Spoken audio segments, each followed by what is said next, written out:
Okay, good morning students. आज जो हमारा क्लासेस चलेगा, इस क्लास के अंदर हम जो क्रॉस पॉलिनेशन के एजेंट्स थे जिनको हमने पहले थोड़ा बहुत डिस्कस किया था, थोड़ा बहुत हमने डिस्क्राइब किया था, सारे एजेंट्स जो है पॉलिनेशन के, उन सबको हमें इंडिविजुअली हमें डिस्कस करना है।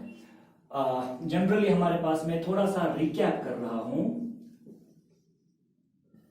थोड़ा सा पिछला क्लास थोड़ा सा रिकैप कर रहे हैं। हमारे पास एजेंट्स जो है पॉलिनेशन के, वो एजेंट्स दो तरीके के होते थे। एक एबायोटिक एजेंट्स होता था और दूसरा हमारे पास बायोटिक एजेंट्स होता था। तो हम एक एक करके सीरीज में हर एजेंट्स को पढ़ने की कोशिश करेंगे। एबायोटिक एजेंट्स के अंदर जनरली हमारे पास दो एजेंट होते थे जो कि नॉन लिविंग एजेंट होते थे, that is wind and water. और बायोटिक एजेंट के अंदर बहुत सारे। तो सबसे पहले हम शुरू करने जा रहे हैं एबायोटिक एजेंसीज विच हेल्प्स इन क्रॉस पॉलिनेशन। ओके, तो एबायोटिक एजेंसी के अंदर सबसे पहला हम लेंगे विंड पॉलिनेशन, जिसको हम कहते हैं, यानी cross pollination by means of wind. Okay,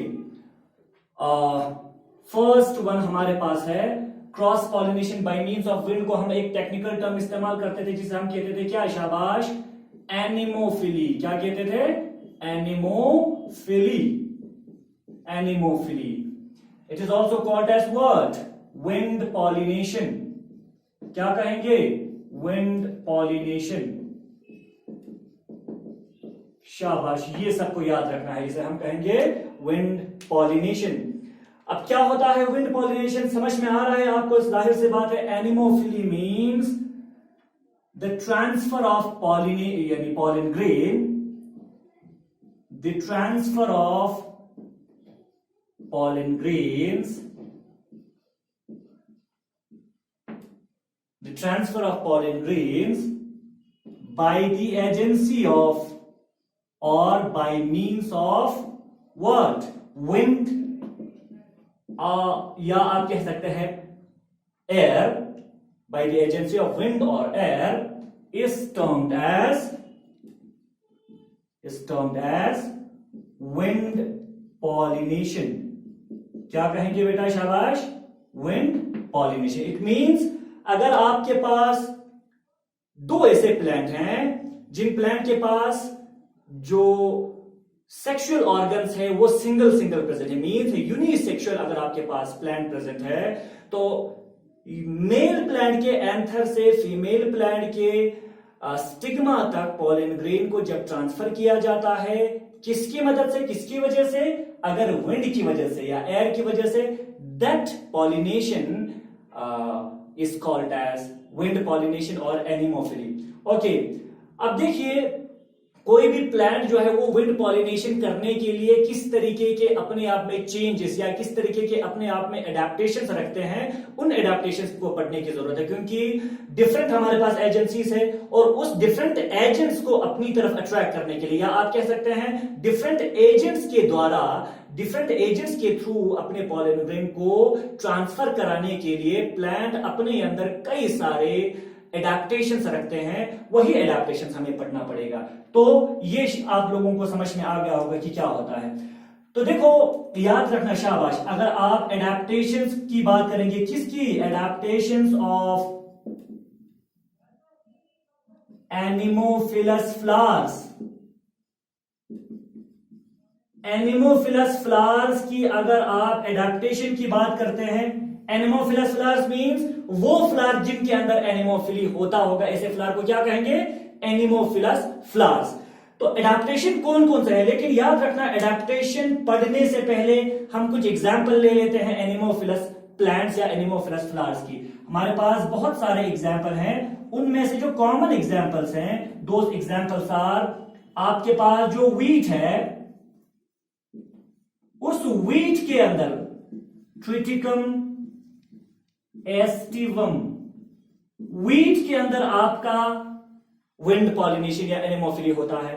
इसी तरीके से आपके पास राइस है, that is Oryza sativa, Oryza sativa यानी राइस के अंदर भी आपका एनिमोफिलिया होता है, विंड पॉलिनेशन। इसी तरीके से आपके पास मेज है, कॉर्न जिसे हम कहते हैं, दैट इज जिया मेज, इसके अंदर भी आपका क्या होगा शाबाश, क्रॉस पॉलिनेशन होगा। इसी तरीके से एक और एग्जांपल हमारे पास है, जनरल हमारे पास जो जितने भी ग्रासेस हैं उन सारे ग्रासेस के अंदर आपका क्या होगा, विंड पॉलिनेशन होगा। These are some of the common examples of anemophilous plants या anemophilous flower bearing plants. Okay, अब इनके अंदर एडेप्टेशंस क्या होगा, वो एडेप्टेशन हम पढ़ने की कोशिश करेंगे। तो शाबाश, हम इसको मिटाएंगे। देखिए एडेप्टेशंस क्या क्या होंगे। ओके, एडेप्टेशंस में सबसे पहला जो एडेप्टेशन है, फर्स्ट एडेप्टेशन नंबर फर्स्ट, जितने भी हमारे पास एनिमोफिलस फ्लावर होंगे उन सारे एनिमोफिलस फ्लावर्स के अंदर या एनिमोफिलस प्लांट्स के अंदर जो पॉलन ग्रेन जो प्रोड्यूस होता है, बनता है, उस पॉलन ग्रेन का नंबर जो है वो बहुत ज्यादा इनॉर्मस इन नंबर होगा।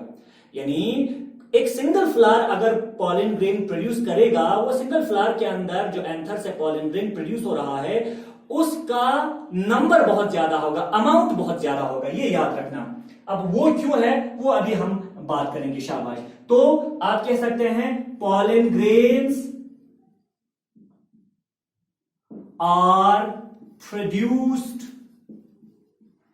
इन very large number. Pollen grains जो है वो आपका प्रोड्यूस होता है बहुत ज्यादा नंबर में। एग्जाम्पल के तौर पे मैं आपको यहां एक एग्जाम्पल लिख रहा हूं।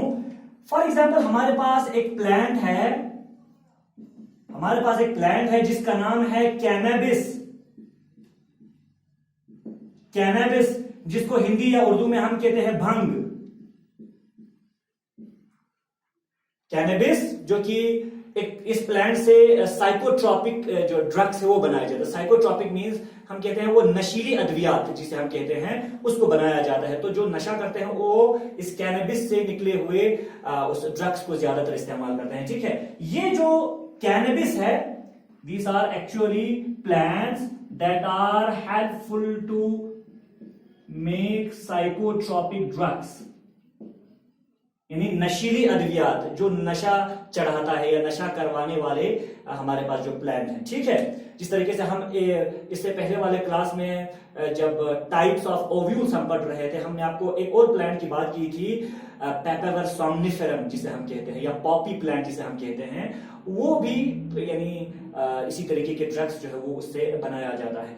कैनबिस के अंदर याद रखना पॉलन ग्रेन जो आपका प्रोड्यूस होता है, पॉलन ग्रेन एक सिंगल फ्लावर, याद रखना अ सिंगल फ्लावर, एक सिंगल फ्लावर जो है कैनबिस के अंदर अबाउट 500,000 पॉलन ग्रेन प्रोड्यूस कर सकता है। Pollen grains are produce at a time, एक ही टाइम पे सिंगल फ्लावर जो है वो 5 lakh, 500,000 means it is about, यानी इट इज 5 लाख आप कह सकते हैं। 5 लाख जो है पॉलन ग्रेन एक फ्लावर आपका प्रोड्यूस करेगा। इसका मतलब जाहिर सी बात है कैनबिस का प्लांट हो, जाहिर सी बात है एक प्लांट के पास एक फ्लावर तो नहीं होगा, बहुत सारे फ्लावर प्रेजेंट होते हैं। तो अगर एक प्लांट 5 लाख पॉलन ग्रेन एक टाइम पे प्रोड्यूस कर रहा है तो जाहिर सी बात है जितने भी एक प्लांट के पास जितने फ्लावर होगा सारे के सारे मिलके पता नहीं millions of pollen grain single time पे आपका प्रोड्यूस करता है। अब ऐसा क्यों है कि आपका पॉलन ग्रेन एनिमोफिलस फ्लावर के अंदर बहुत ज्यादा प्रोड्यूस हो रहा है? क्योंकि जाहिर सी बात है, देखो विंड को ये नहीं पता कि पॉलन ग्रेन को कहां ले जाना है। अगर बहुत कम अमाउंट में या कम नंबर में पॉलन ग्रेन प्रोड्यूस करता तो पॉलिनेशन होने के बहुत ही मिनिमम चांसेस रहते हैं। हो सकता है हवा उस पॉलन ग्रेन को ले जाके कोई ऐसे डायरेक्शन में चला जाता जहां पे कोई प्लांट ही ना हो। तो ज्यादा प्रोड्यूस करने का मकसद ही यही है प्लांट का कि 5 लाख प्रोड्यूस किया कम से कम, उसमें से 10,000, उसमें से 1000 जो पॉलन ग्रेन है वो तो कम से कम अपने डेस्टिनेशन तक या पॉलिनेशन जो है वो अकॉम्प्लिश कर सकता है, पूरा कर सकता है। दैट इज व्हाई उनके अंदर, किनके अंदर, एनिमोफिलस फ्लावर्स के अंदर, एनिमोफिली के अंदर जो पॉलन ग्रेन जो प्रोड्यूस होता है वो बहुत ज्यादा प्रोड्यूस होता है नंबर में। ये पहला एडेप्टेशन हो गया किसका, एनिमोफिलस फ्लावर्स के अंदर। नंबर सेकंड जो एडेप्टेशन है, याद रखना है, जितने भी एनिमोफिलस फ्लावर्स हैं उन एनिमोफिलस फ्लावर्स के अंदर जो पॉलन ग्रेन प्रोड्यूस होगा वो बहुत ही लाइट होता है, वो बहुत ही हल्का होता है। याद रखना, हल्का क्यों होता है, ये तो एक लॉजिक सी बात है।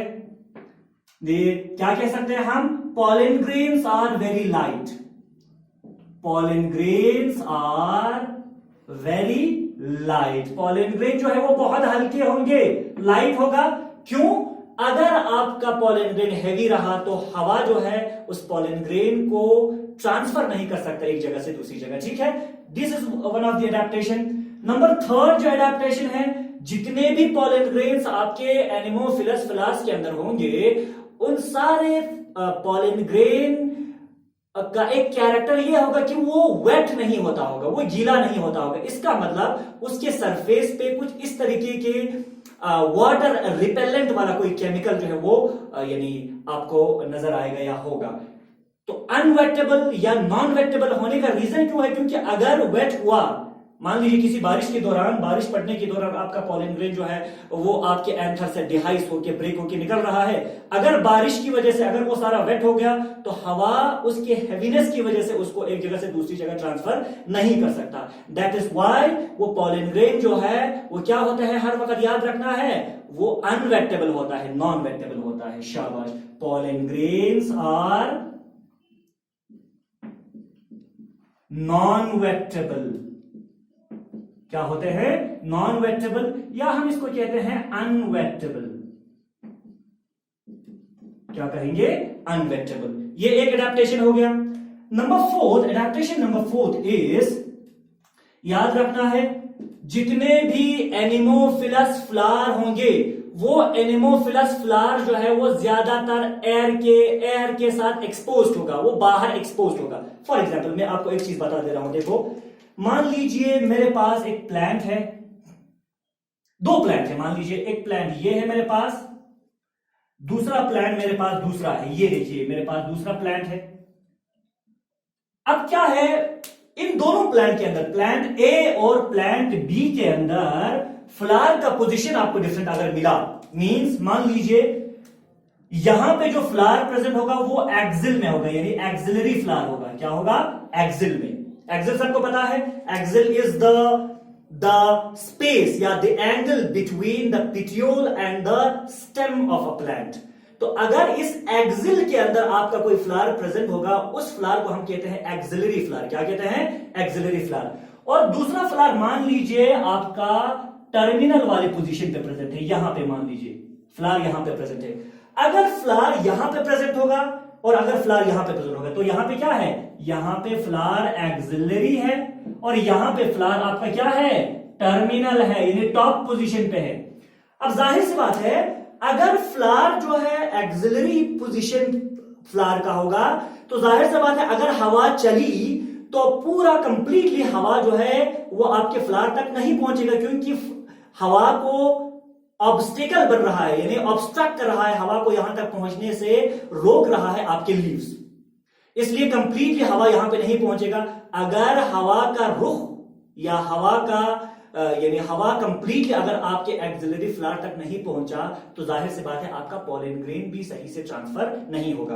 अब अगर फ्लावर का पोजीशन कहां पे है, टर्मिनल पे है, और लीफ जो है वो आपके लोअर वाली पोजीशन में है, तो जाहिर सी बात है हवा का मैक्सिमम जो फोर्स है वो किस पे रहेगा, आपके फ्लावर पे रहेगा। तो यहां पे फ्लावर जो है वो हवा के साथ कंप्लीटली एक्सपोज्ड है, तो मैक्सिमम जो पॉलन ग्रेन है वो हवा के साथ यहां से ट्रांसफर हो सकता है, शिफ्ट हो सकता है स्टिग्मा तक। इसीलिए याद रखना, जितने भी हमारे पास एनिमोफिलस फ्लावर्स है उन एनिमोफिलस फ्लावर्स के अंदर फ्लावर का पोजीशन मोस्टली टर्मिनल होता है। That is flowers are mostly found in exposed condition. हवा के साथ वो क्या होता है, एक्सपोज होता है, याद रखना, ठीक है। तो यहां पे हम लिखेंगे the flowers in anemophilous flowers are the flowers in anemophilous plants are exposed to the wind or air, that is they are terminal in position, mostly commonly क्या होता है उसका, टर्मिनल पोजीशन होता है फ्लावर का, या आप कह सकते हैं टर्मिनल फ्लावर होता है। एक्सिलरी बहुत ही कम आपको मिलेंगे, या बहुत ही या बिल्कुल भी ना मिलेंगे, ये याद रखना, ठीक है। ये एक एडेप्टेशन हो गया, शाबाश। दूसरा एक और एडेप्टेशन की अगर आप बात करते हैं, नंबर 5, एडेप्टेशन नंबर 5 इज, हम आप लोगों को शायद पता है, क्योंकि जब हम टाइप्स ऑफ एंथर पढ़ रहे थे, based upon the attachment of filament and anther loop, कि किस तरीके से आपका एंथर के साथ आपके फिलामेंट अटैच है, उसके बेसिस पे हमारे पास 4 तरीके के हमने यानी एंथर के टाइप्स पढ़े थे। उसमें से एक टाइप था जिसको हम कहते थे वर्सटाइल एंथर। क्या कहते थे, वर्सटाइल एंथर। वर्सटाइल एंथर कैसा होता था, शाबाश, वर्सटाइल एंथर होता था यानी एंथर का लोब जो है वो आपका इस तरीके से, ये एंथर का लोब, और ये किस पोजीशन पे होता था, डैंगलिंग पोजीशन में। इट मींस इस पोजीशन में, जिस तरीके से आपका यानी सीसॉ होता है ना, बिल्कुल उसी पोजीशन में, ये इस तरीके से। तो जाहिर सी बात है, जब हवा इस यानी एंथर पे लगेगी तो ये एंथर इस तरीके से क्या हो जाएगा, शेक हो जाएगा। समझ में आ रहा है, जब शेक हो जाएगा तो इसके अंदर जो पोलन ग्रेन बना हुआ है वो आसानी से इस एंथर के अंदर से पोलन ग्रेन आसानी से बाहर की तरफ शेड ऑफ होता है, निकल जाता है। ये समझ में आ रहा है। तो इस तरीके का एंथर जो कि डैंगलिंग पोजीशन में होगा, उस एंथर को हम कहते हैं वर्सटाइल एंथर। क्या कहते हैं, वर्सटाइल एंथर। और जब हम एंथर के टाइप पढ़ रहे थे, हमने वर्सटाइल एंथर को पढ़ते समय कहा था, these are the characteristic feature of wind pollinating plants या विंड पॉलिनेटिंग फ्लावर्स। ये शायद आपको याद होगा। तो इतना याद रखना है कि the anthers in anemophilous flowers are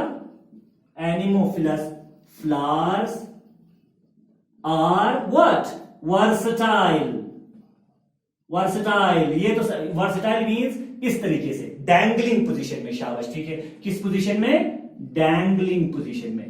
ये एक और हमारे पास एडेप्टेशन हो गया एनिमोफिलस फ्लावर्स का, क्योंकि इस डैंगलिंग पोजीशन की वजह से आपका हवा जोर से जब इसको यानी टकराएगा तो जाहिर सी बात है आपका एंथर जो है वो इस तरीके से शूक होगा। शूक होने की वजह से धीरे धीरे इसके अंदर से आपका पोलन ग्रेन वो बाहर शेड ऑफ होता है, और वही शेड ऑफ वे जो आपका पोलन ग्रेन है वो हवा अपने साथ ले जाएगा और पॉलिनेट करेगा, दूसरे यानी प्लांट के स्टिग्मा तक उसको पहुंचाएगा, ठीक है। ओके, ये एक एडेप्टेशन हो गया। दूसरा और कुछ एडेप्टेशन हो गया नहीं, याद रखना, जितने भी हमारे पास एनिमोफिलस फ्लावर्स हैं, एनिमोफिलस फ्लावर्स के अंदर, अब ये तो हो गया हमारा मेल रिप्रोडक्टिव वाले ऑर्गन की एडेप्टेशन की बात करें। अब फीमेल रिप्रोडक्टिव ऑर्गन यानी स्टिग्मा के पास, या हम कह सकते हैं कार्पेल के पास कोई एडेप्टेशन होता है या नहीं, अगर उसकी बात करते हैं तो याद रखना, नेक्स्ट जो हमारे पास एडेप्टेशन नंबर 6 है in terms of the female reproductive party का, तो उस तरह का तो याद रखा, जितने भी एनिमोफिलस फ्लावर के अंदर स्टिग्मा जो होता है, फ्लावर के अंदर जो स्टिग्मा प्रेजेंट होता है, वो स्टिग्मा अक्सर क्या होता है, the stigma are exposed outside. भाई जाहिर सी बात है, देखो मान लीजिए एक फ्लावर मेरे पास प्रेजेंट है, फ्लावर मेरे पास प्रेजेंट है। अब इस फ्लावर के अंदर जो यानी फीमेल रिप्रोडक्टिव पार्ट प्रेजेंट है, अगर वो ये पेटल्स हो गया, या आप ऐसे भी आप बना सकते हैं। फॉर एग्जांपल देखिए, मान लीजिए ये आपका स्टिग्मा या आप कह सकते हैं ये कार्पेल है, और इसके सराउंड में अगर आपके पेटल्स इस तरीके से कवर किया होगा, बसे अगर का तो कवर बसे का तो उतना, जाहिर सी बात है ये इस तरीके से अंदर की तरफ है और बाहर आपका पेटल है, तो ये आपका एक्सपोज नहीं हुआ, ये अंदर छुपा हुआ है। तो जाहिर सी बात है हवा के साथ जो पोलन ग्रेन आएगा वो इसके पेटल के साथ टकरा के कहीं गिर जाएगा, जाहिर सी बात है, ठीक है। लेकिन अगर आपका स्टिग्मा जो है, ये स्टिग्मा है, स्टिग्मा अगर पेटल के बाहर या फ्लावर के बाहर ऐसे एक्सपोज रहा, ये आपका पेटल है, अगर बाहर इस तरीके से एक्सपोज रहा तो आसानी से आपका पोलन ग्रेन आपके स्टिग्मा तक पहुंच सकता है। तो इसीलिए याद रखना, जितने भी एनिमोफिलस फ्लावर्स है उनके अंदर जो फ्लावर का स्टिग्मा होता है वो बाहर की तरफ क्या होता है, एक्सपोज होता है। ये याद रखो, शाबाश। एक चीज ये। दूसरा, एक और एडेप्टेशन की अगर बात करें, नंबर 7 एडेप्टेशन की बात करें, यही जो स्टिग्मा है वो एनिमोफिलस फ्लावर के अंदर देखा गया है ज्यादातर क्या होता है, स्टिकी होता है, यानी चिपकने वाला, ताकि पोलन ग्रेन इसके ऊपर पहुंचे तो स्लाइड होके बाहर ना चला जाए, उस पर चिपका रहे। तो क्या होता है, स्टिग्मा और स्टिकी होता है। शाबाश, याद रखो, स्टिकी होता है। दूसरा, फेदरी या फेदर, थोड़ा बहुत फेदर टाइप होता है, फेदरी। दूसरा, हेयरी होता है, उस पे छोटे छोटे हेयर लाइक या ट्राइकोम लाइक स्ट्रक्चर आपको नजर आएगा, यानी जो बस अगर का तो स्टिग्मा का जो ना स्टिग्मे का या तो कोई एक ऐसा सब्सटेंस होगा जो यानी चिपकने वाला होगा, या तो फेदरी या हेयरी होगा, यानी थोड़े छोटे छोटे हेयर लाइक स्ट्रक्चर्स इस पे इस तरीके से प्रेजेंट होगा, ताकि पोलन ग्रेन अगर हवा अपने साथ ले आए, एस्केप होकर बाहर ना चला जाए, इसके साथ चिपका रहे और पॉलिनेशन हो जाए। एक ये। दूसरा, एक और चीज याद रखना, हैरी के साथ साथ एंड साथ में ब्रांच्ड भी होते हैं। क्या होते हैं, हम जब स्टिग्मा पढ़ रहे थे उस समय हमने कहा था ना, बाइफिट ट्राइफिट स्टिग्मा। स्टिग्मा जो है उसके ब्रांचेस भी हो सकते हैं, कहा था स्टिग्मा ऐसे भी हो सकते हैं, बाइफिट स्टिग्मा हो गया। और कुछ स्टिग्मा जो है वो कुछ ऐसे भी हो सकते हैं जिसके 3 ब्रांचेस होंगे, ऐसे ऐसे, ठीक है। ट्राइफिट स्टिग्मा, बाइफिट, ट्राइफिट स्टिग्मा। तो इस तरीके से ब्रांच होने का मतलब क्या है, इसी ब्रांचिंग की वजह से आपका पोलन ग्रेन आसानी से वहां पे सेटल डाउन हो जाता है, सेटल हो जाता है और वो एस्केप नहीं होता है। तो इसीलिए ये भी एक एडेप्टेशन है आपके एनिमोफिलस फ्लावर्स का। ओके, ये स्टिग्मा की बात हो गया। एक और चीज पोलन ग्रेन से रिलेटेड, एक और चीज याद रखना, जितने भी एनिमोफिलस फ्लावर्स है वो एनिमोफिलस फ्लावर्स के अंदर जो पोलन ग्रेन होता है वो पोलन ग्रेन विंग्ड होता है। क्या होता है, विंग्ड, यानी उसके विंग्स होते हैं। विंग्स बना जरूरी नहीं कि पर लगा हुआ हो, विंग्स का मतलब हो गया, मैं आपको अभी समझाऊंगा, पहले ये लिख लो, the pollen grains are, the pollen grains, the pollen grains may be winged। जो pollen grains जो आपके हैं वो आपके winged हो सकते हैं। देखो मैं आपको एक बहुत ही बेस्ट एग्जांपल बताऊंगा।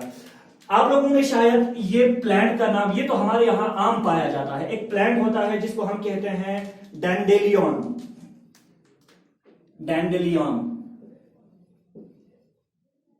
या इसको हम कहते हैं टेरेक्सेकम ऑफिशिनील, टेरेक्सेकम ऑफिशिनील, और हमारे यहां उसको आमतौर पर होर्मा कहा जाता है, होर्मा जिंचिक। अभी आजकल आप जब फील्ड में जाएंगे तो बहुत सारे ऐसे आपको होर्मा जिंचिक आता है, एक प्लांट बहुत ही, उसका येलो कलर का फ्लावर होता है, ठीक है, जिसको हम कहते हैं इसको हम कहते हैं होर्मा, होर्मा।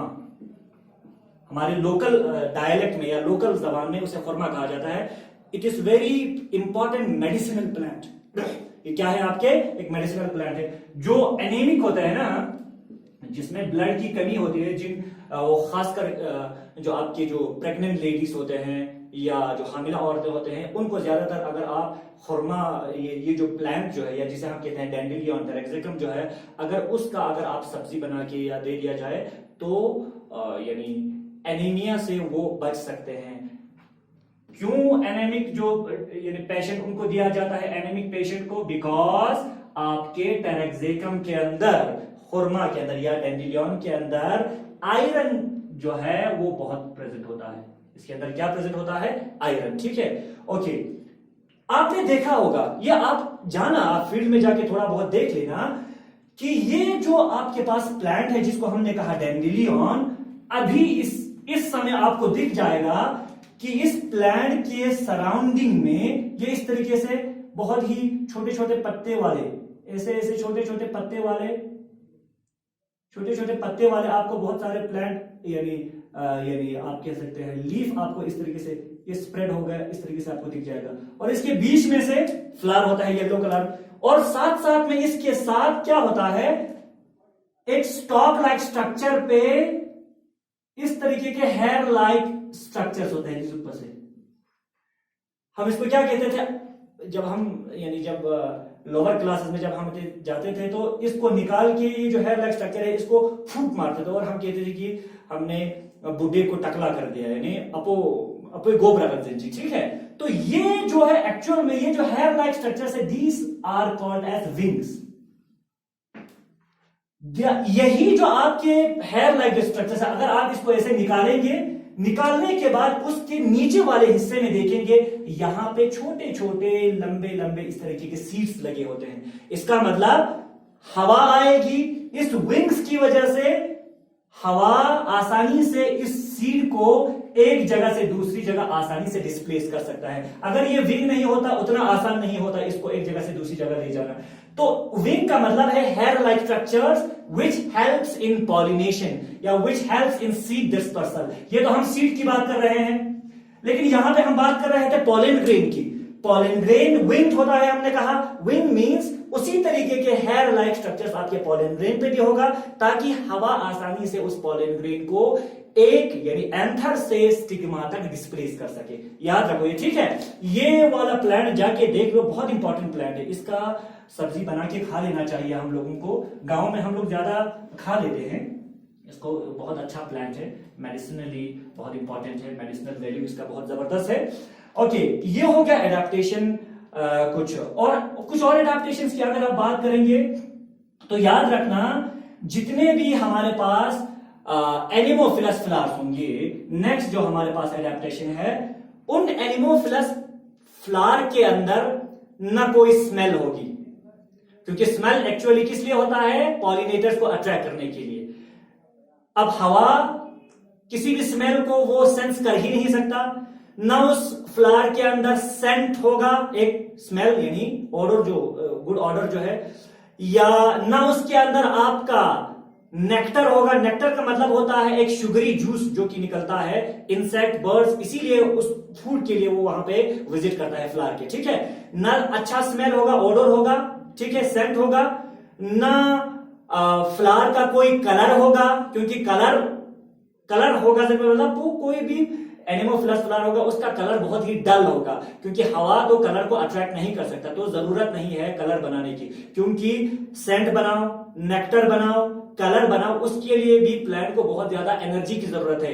अब उस एनर्जी को इस्तेमाल करने के बाद अगर वो कलर, अगर वो सेंट, अगर वो नेक्टर किसी भी पॉलिनेशन करने के लिए, एक्टिविटी के लिए अगर जरूरत नहीं पड़ रहा है या काम नहीं आ रहा है, तो एनर्जी लॉस करने का क्या फायदा। तो प्लांट भी बहुत ज्यादा होशियार होता है, देखो वो एनर्जी लॉस नहीं करना चाहता है फजूल काम के लिए। तो इसलिए ना उसके पास क्या होता है, ना उसके पास कलर्ड फ्लावर होता है, ना उसके पास सेंटेड फ्लावर होता है, ना उसके पास नेक्टर होता है। तो इसीलिए याद रखना, नेक्स्ट जो एडेप्टेशन है, anemophilous flowers are devoid of, devoid means absence of, devoid of what, coloured flower. Flower उसका कलर्ड नहीं होगा, कलरलेस फ्लावर होगा, यानी डल कलर। कलरलेस का मतलब होगा dull colour. Next, they are scentless, devoid of coloured flower, devoid of scent, ना उसमें अच्छा स्मेल होगा, डिवाइड ऑफ नेक्टर। नेक्टर का मतलब क्या होता है, these are actually sugary juice, sugary juice. इसी नेक्टर को कलेक्ट कर करके तो आपके हनी भी जो है हमें हनी बनाता है, ठीक है। नेक्टर ना उसके अंदर प्रेजेंट होगा, याद रखो, शाबाश। तो इसीलिए एनिमोफिलस फ्लावर के अंदर आपको ये सारी चीजें आपको नजर में नहीं आएगा। ये सारे एडेप्टेशंस है। प्लांट क्या करता है, इन एडेप्टेशंस को अप्लाई करता है ताकि प्लांट के अंदर ज्यादा से ज्यादा एनिमोफिली हो, एनिमोफिलस यानी कैरेक्टर वो दिखाएंगे। These are some of the adaptations. In the next lecture, in the next video, we will discuss about the next agent, abiotic agent by the name of water और hydrophilic, उसको हम discuss करेंगे। I hope आप लोगों को समझ में आया होगा। अगर नहीं आ रहा होगा तो आप कमेंट बॉक्स के अंदर जो भी क्वेरी होगा वो टाइप कर सकते हैं। Thank you very much.